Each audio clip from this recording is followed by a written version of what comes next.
كيف إسرائيل دولة ضد الله؟ We will try to be short with this. سوف أختصر قليلا.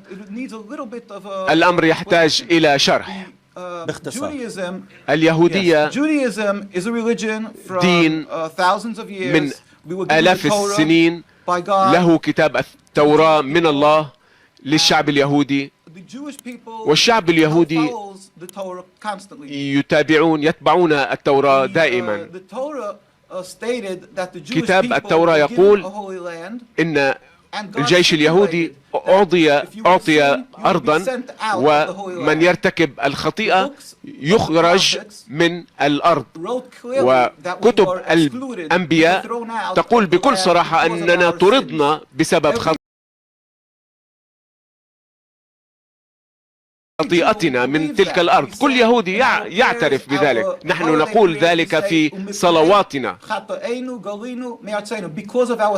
بسبب أخطائنا طردنا من الأرض. هذا اعتقاد يهودي.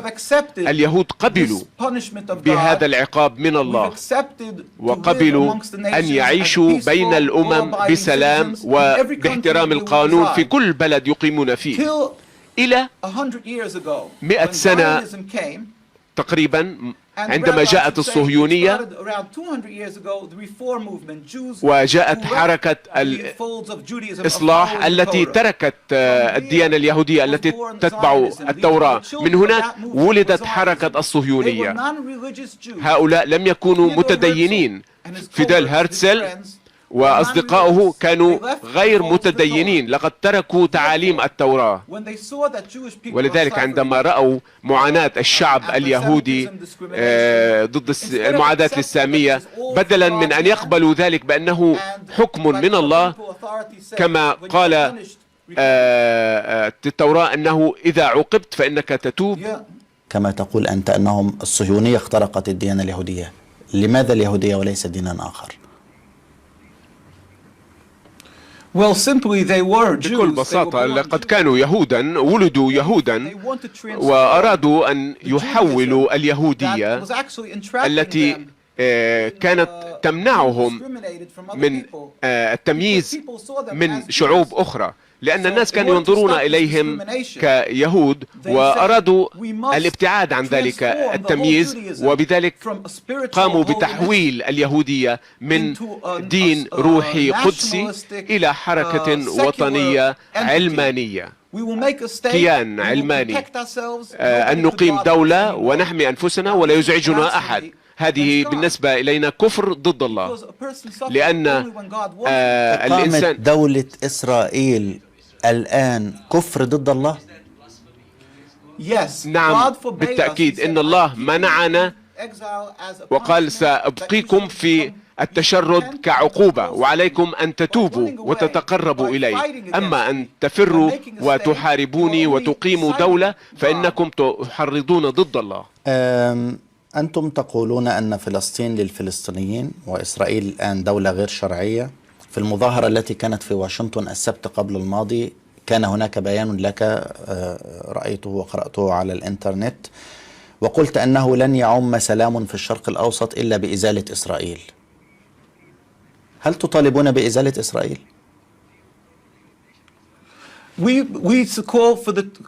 نحن ندعو حتما بالتأكيد بإزالة دولة إسرائيل بالكامل، ليس كما قالت اتفاقات أوسلو أو غيرها من الاتفاقيات التي تقول أنه يجب أن يكون هناك دولتين، حل دولتين، لأننا نحن نعمل بموجب التوراة، لسنا حركة سياسية. بموجب التوراة نحن كيهود محظور علينا أن يكون لدينا دولة على حساب الشعب الفلسطيني صاحب الأرض. نريد أن نعيش تحت ظل الفلسطينيين، تحت حكم الفلسطينيين، ونقول أنه لن يكون هناك نجاح للسلام طالما أن هناك دولة صهيونية أو ما يسمونها دولة عبرية. لن يعم سلام في المنطقة، وهذه الاتفاقات لا قيمة لها ولن تحقق أي شيء طالما إسرائيل بقيت. يعني اتفاقات السلام هذه لن تأتي بنتيجة. نعم.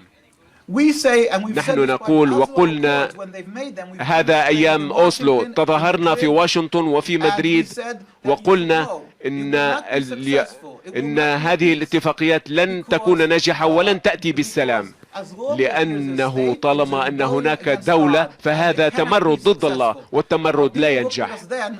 الناس نظروا إلينا بأننا راديكاليين في ذلك الوقت، ولكن هذا ما تقوله التوراة، وهذه هي الطريق الوحيدة.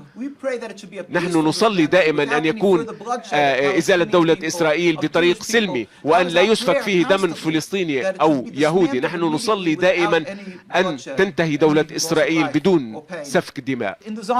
هناك كثيرون في الحركة الصهيونية في النظام الصهيوني يقولون أنهم معادون للصهيونية، ولكنهم لا يقدرون على التخلي، ونحن نقول لا، يجب أن يتخلوا عن النظام. نحن لا نتفق معكم فيما تفعلونه ضد الفلسطينيين، ونحن صامدون في ذلك.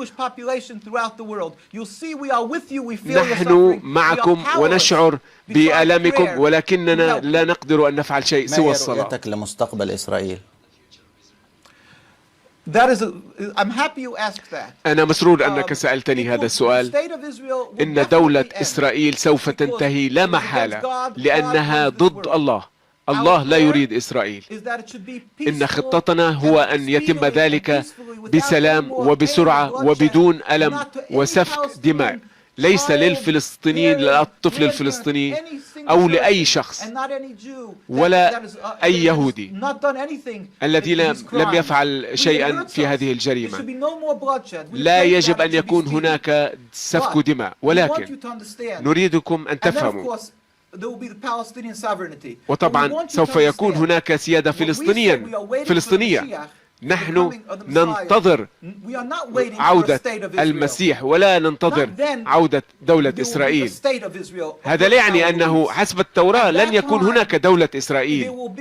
في ذلك الوقت ستكون الأمم كلها معا حسب ما تقول كتب التوراة. يقول إن الأمم سوف تتعايش معا، وبإمكاني أن أقتبس لك. الأمم سوف تتجمع معا. هذا هو أملنا، وهذا ما نسعى إليه، أن يوحي إلينا الله وأن يقر الناس بالعيش بالسلام، ويقول أن الحمل سيعيش مع الذئب. نحن لا نريد